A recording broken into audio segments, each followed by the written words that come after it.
झूलेलाल। तो मैं हूँ आरुषि, सिंधी लैंग्वेज चैनल में आपका स्वागत है। तो आज मैं आपको सिंधी में सिखाने वाली हूँ 21 से लेके 30 तक। तो प्लीज़ नोट डाउन ज़रूर कर देना।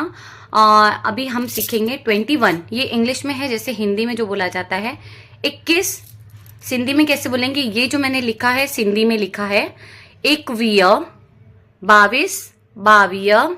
ये नीचे जो डंडी लगाई है मैंने वो लगाना ज़रूरी है प्रोनाउंस के हिसाब से। 23 को 23, 23 को 23, 24 को 24, 25 को 25, 26 को 26, 27 को 27, 28 को 28, 29 को 29, 30 को 30। तो वो मेरी सिंधी सीखनी है तो यूट्यूब चैनल पे ज़रूर जाके देखें। लाइक शेयर सब्सक्राइब ज़रूर कर देना, बेल आइकन क्लिक करके क्रिएट कर देना। तब तक के लिए जय झूलेलाल।